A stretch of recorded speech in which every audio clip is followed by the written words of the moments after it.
Bonjour à tous et bienvenue dans cette nouvelle vidéo review.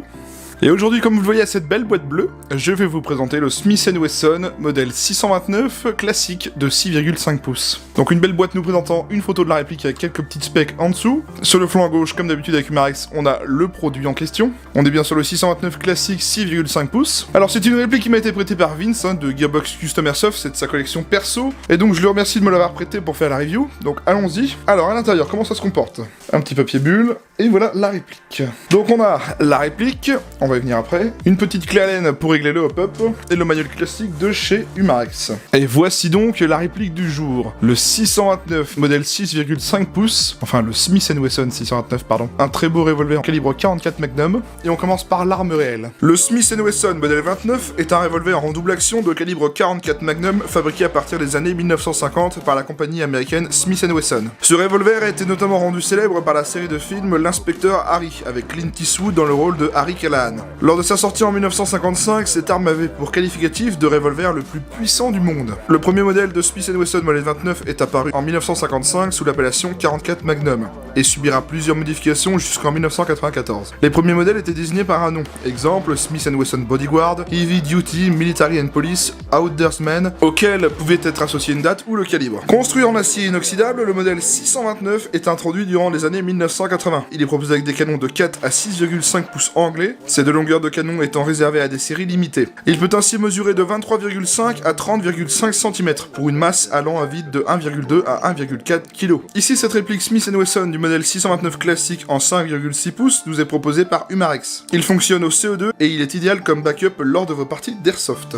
Voilà pour l'arme et la réplique. Alors comment est-ce qu'elle fonctionne? Eh bien écoutez, c'est un revolver type airsoft, c'est-à-dire que comme tous les revolvers en airsoft, ça va fonctionner soit au CO2 soit au gaz. On peut pas proprement s'appeler un GBB parce qu'il n'y a pas de culasse mobile, mais en gros chez Umarex par exemple, la plupart de leurs revolvers ça fonctionne avec du CO2, on la met généralement dans la poignée, et ensuite ça fonctionne avec un système de fausses cartouches, donc on y met une bille dans une cartouche et à chaque tir on tire une bille, voilà, comme un vrai revolver. Donc on a 6 coups la plupart du temps comme un vrai revolver. Donc dites-vous juste que c'est un revolver à CO2 et qui fonctionne avec des cartouches factices, voilà. On va voir ça après, vous allez comprendre. Bien, on va checker le manuel. Alors, le manuel tout à fait classique comme la plupart du temps chez Umarex, voilà. Donc là ça nous présente le modèle 29 et 629. Je vous avais déjà fait un modèle 29 il y a quelques temps, c'était la version courte.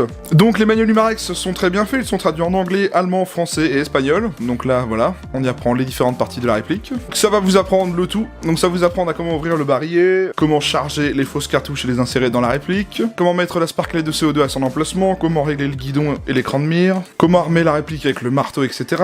Les plans éclatés dans différentes langues. C'est plutôt simple, assez basique, c'est généraliste, ça fait entre guillemets le modèle 29 et 629, mais au moins ça a le mérite d'exister, voilà. Bien, on va regarder la réplique de près parce qu'elle dispose de vraies licences, cette réplique, donc profitons-en. Sur le canon à l'avant gauche, on a un marquage gravé, si vous voyez bien. 44 Magnum, voilà, donc qui correspond au calibre réel de l'arme. Une étiquette qu'on peut bien évidemment virer. Le marquage pour l'ouverture du barillet, la sécurité, c'est entre guillemets ici qu'on va faire la sécurité. Dans le caoutchouc, vous y voyez qu'on a le logo Smith & Wesson, voilà. En dessous de la réplique, on retrouve un calibre 6 mm BB, donc assez discret parce qu'il est pas trop voyant et en plus il est caché en dessous, donc ça c'est bien. Du côté gauche, on retrouve le logo Smith & Wesson dans le caoutchouc, gravé aussi sur la réplique, donc très joli, je sais pas si on va bien le voir, mais voilà, Smith & Wesson. Un petit numéro de série en dessous.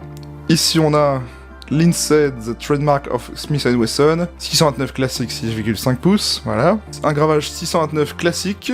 Et voilà pour les marquages de la réplique. On a que ça, mais ça suffit largement, donc on a les vraies licences, à peu près les vrais marquages, c'est très bien. Ok, on continue. Alors comment on se sert de cette réplique? Eh bien écoutez, c'est pas compliqué, on va commencer par ce qui est sécurité déjà. La sécurité sur cette réplique va se manipuler ici, avec ce petit levier qu'on va pousser soit à gauche, soit à droite. Lorsqu'il est complètement à droite comme ceci, ça bloque toute la queue détente. Si je le ramène au milieu, on a le tir d'activer. Donc on peut soit armer le marteau et tirer, parce que double action, ou on peut directement armer le marteau avec la queue détente. Donc en fait, c'est bel et bien un double action.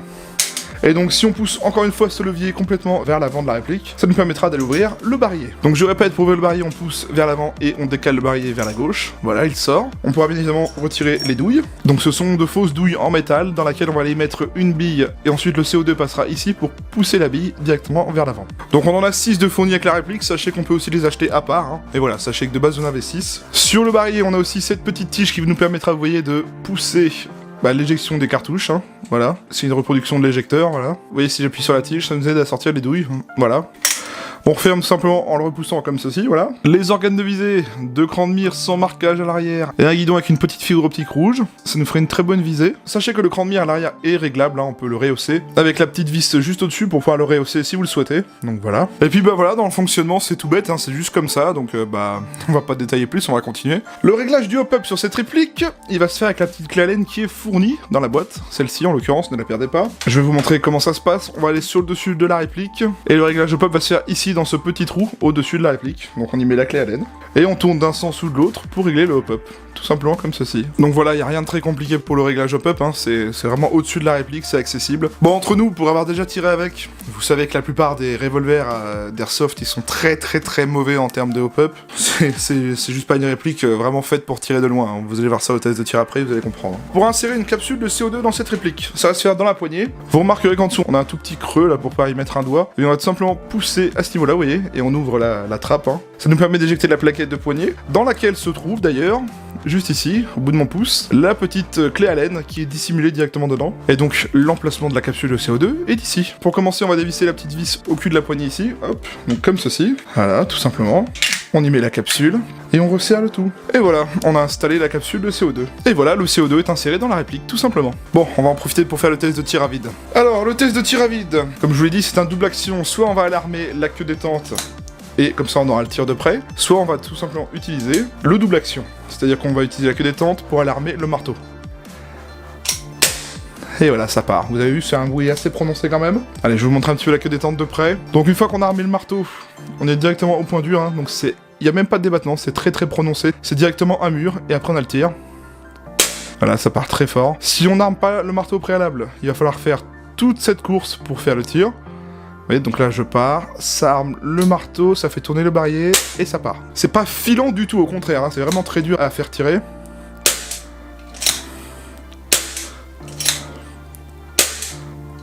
Bon, honnêtement, il n'y a rien de compliqué, c'est un revolver, hein. On y met le CO2, le débit dans les cartouches, et ça part directement, donc il n'y a pas de blowback, il n'y a pas de sensation de tir, c'est juste, bah... C'est pour celui qui aime les revolvers, franchement, voilà, celui qui aime les revolvers, oui, c'est une très belle réplique, en tout cas. Donc voilà, ok, bah continuons, hein. Alors, au niveau matériaux et fabrication, cette réplique est très bien faite parce qu'elle est entièrement en métal, avec quelques parties en caoutchouc. Donc, les parties métal de la réplique, ça va être tout ce qui est canon, corps, ponté, queue détente, barillet, marteau...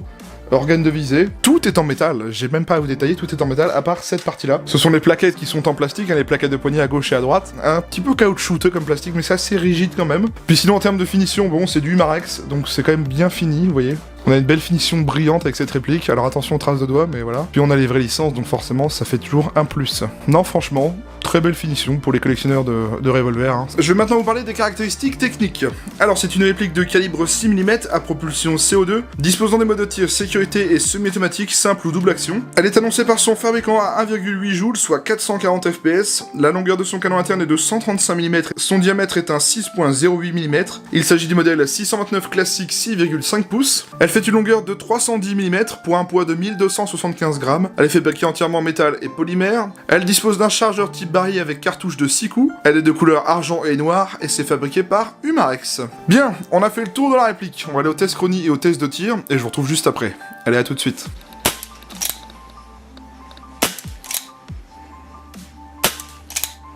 What? Ah oui, je préfère. Ah oui.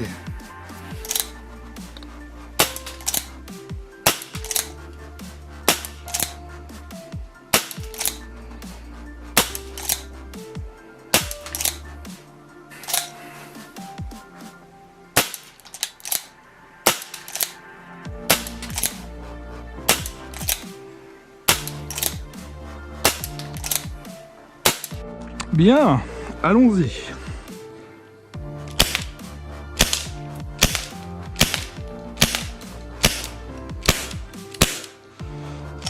Déjà.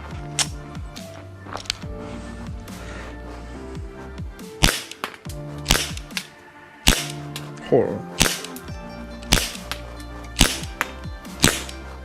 Oh, comme je m'y attendais, c'est comme tous les revolvers, hein, c'est-à-dire qu'à une certaine distance, ça sert à rien.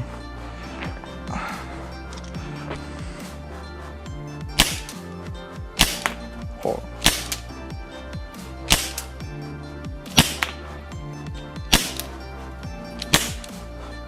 J'ai les organes sur la cible, mais tout va ailleurs.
Je ressors du test de tir, alors que vous dire. Bon écoutez, c'est un revolver, hein, comme tous les revolvers que j'ai présentés jusqu'à maintenant. C'est pas le truc le plus fou pour jouer avec, hein, clairement, c'est vraiment fait pour de la collection, pour vraiment du tir, entre guillemets, à courte portée. On est en dessous de la législation française, hein, de 2 joules, mais pour jouer avec ça en CQB, honnêtement, c'est pas possible, hein. Vous allez faire trop mal à l'adversaire en face, de toute façon, je suis même pas sûr que le terrain vous accepte. Vraiment, les revolvers, j'ai envie de les considérer comme vraiment de la réplique de collection ou de la réplique de tir dans le jardin, vraiment, ça s'arrête là, quoi. Moi, c'est pas la chose que j'achèterai en priorité, je suis même pas spécialement fan des revolvers, à vrai dire. Après, voilà, il y en a qui adorent, il y en a qui aiment bien, donc pour celui qui veut vraiment un revolver de modèle 629 avec une belle finition et des vrais marquages, etc., oui, clairement, c'est une très belle réplique. Pour le coup, ça l'est. Mais une réplique de jeu en soi, non, pas vraiment. Vous allez voir qu'au test de tir, hein, on reste plus limité à 10-15 mètres, mais au-delà, ça devient un peu n'importe quoi. Même avec un hop-up, hein, je vous ai dit, le hop-up, vous allez se demander s'il existe d'ailleurs. C'est vraiment destiné à des collectionneurs, à des fans de revolver ou à celui qui veut faire du tir sur cible dans le jardin à la rigueur, mais vraiment pas pour jouer et faire du CQB ou des parties d'airsoft, voilà. Pour moi, c'est mon avis perso, c'est comme ça que je le vois. Parlons maintenant du prix. Alors, au moment où je tourne la vidéo, je l'ai vu sur des shops français, donc en moyenne, il est à vendre à 189€, 190, donc c'est à vous de voir là où vous le trouvez le moins cher. Moi, je l'ai repéré à 189,90€ quelque part, donc allez voir. Donc c'est le prix moyen des revolvers Umarex, hein, donc ça peut paraître cher, mais bon, on a quand même une belle finition, etc. Et puis de toute façon, si vous voulez vraiment la réplique, bah, vous n'aurez pas tellement le choix, donc voilà. Bien, je remercie Vince de Gearbox Custom Airsoft qui m'a prêté sa réplique pour vous en faire la vidéo. Sachez que Vince est un très gros collectionneur, comme je vous l'ai dit, j'ai encore plein de répliques à faire à lui, donc vous n'êtes pas prêt de manquer de vidéos, clairement. Je vous mets le lien de sa page Facebook en description ainsi que sa chaîne YouTube. Sinon, moi je vous invite à venir vous abonner à ma chaîne YouTube, pensez bien à activer la cloche et les notifications, c'est le meilleur moyen de ne pas louper les futures vidéos qui sortiront et celles qui sont déjà sorties. Donc c'est vraiment pour suivre l'actualité sur YouTube, hein, si vous voulez rien manquer. Je vous invite aussi à me retrouver sur ma page Facebook, c'est une page où j'y poste des choses hors vidéo, des annonces de concours, des posts communautaires, des photos. C'est vraiment pour suivre l'actualité hors YouTube cette fois, donc vraiment faites-le si vous avez envie de me suivre. Je vous invite également à mettre un pouce bleu à cette vidéo, ça me permet de voir si le contenu vous a plu ou non, si la réplique que je vous ai présentée vous a plu.